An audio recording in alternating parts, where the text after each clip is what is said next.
राधे कृष्ण राधे कृष्ण राधे कृष्ण राधे राधे कृष्ण राधे कृष्ण राधे कृष्ण राधे राधे। કેમ છો? જય શ્રી કૃષ્ણ। આજે આપણે બનાવવાનું છે પરવર મસાલા ફ્રાઈ રાઈસ। એકદમ નવી રીત લાવી છું, ટેસ્ટી છે અને બેંગોલની ફેમસ છે। તો સૌથી પહેલાં આપણે ઘી લીધું છે, તમે તેલ બી લઈ શકો છો। 1 ચમચા એટલું ઘી લેવાનું છે। પછી અંદર થોડા એવા રાઈના દાણા નાખું છું। પછી થોડું જીરું નાખવાનું છે, 1 સ્ટાર ફૂલ, 1 લીલું મરચું સમારેલું લાંબુ, 2 તેજપાન, 4 સૂકા મરચાં, થોડી હિંગ, 1 ગાંઠ જેવું સમારેલું લસણ। હવે આપણે 1 નંગ સમારેલી સૂકી પાતળી લાંબી ડુંગળી,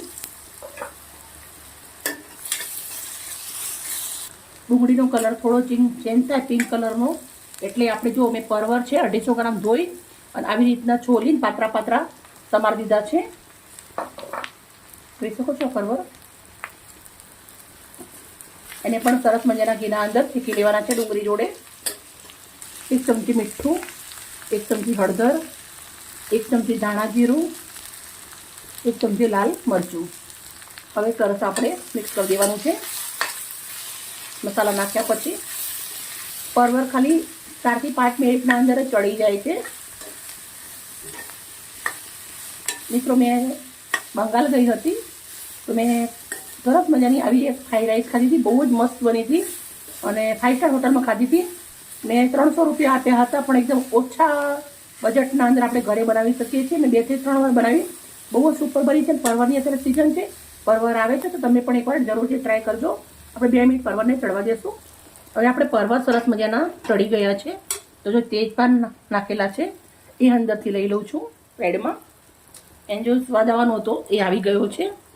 હવે આપણે ફ્રાઈ રાઈસ બનાવવા માટે પહેલાં મેં બાસમતી ચોખા કલાક પલાળી દીધા હતા, છૂટ પાણીના અંદર ઉકાળી અને રેડી કરી દીધેલા છે। તો ઠંડા પડ્યા એટલે ચાયણાના અંદર રાખી દીધા હતા, બાઉલના અંદર લઈ લીધા છે। હવે આપણે ભાતને નાખી દીધા છે, સરસ મજાનું મિક્સ કરી દેવાનું છે આવી રીતે।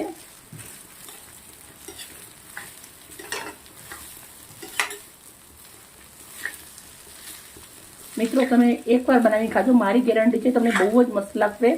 નાના મોટા બધાને સરસ લાગે છે આ।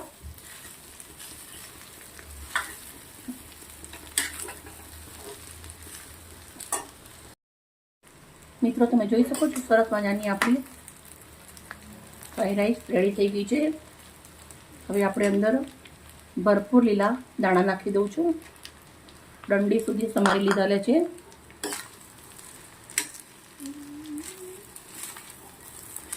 એની સુગંધ તો એટલી જોરદાર આવે છે ને, બાળકો ક્યારના માંગે છે આપી દો એમ। તો મેં હું વિડીયો સજાવીને પછી તમને આપું છું કીધું। ચલો ગેસ બંધ કરી દઈશું, સર્વ કરશું। એક પ્લેટ લીધી છે, પ્લેટના અંદર હું સર્વ કરું છું। આના જોડે કંઈ પણ રાયતું, છાશ, દહીંની કશું જ જરૂર નથી, એમનેમ જ બહુ જ સુપર લાગે છે। તો બનાવજો જરૂર એકવાર।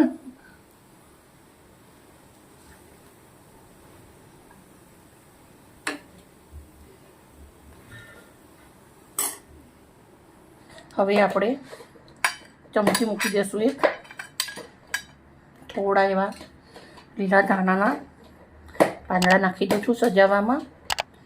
આપણું જે પરવર છે એ પણ મૂકી દઉં છું આવી રીતે, એટલે આપણને ખબર પડે કે આપણે આજે પરવર ફ્રાઈ રાઈસ બનાવી છે મસાલા। ઓકે મિત્રો, બાય બાય, કાલે મળીશ નવી રેસીપી સાથે।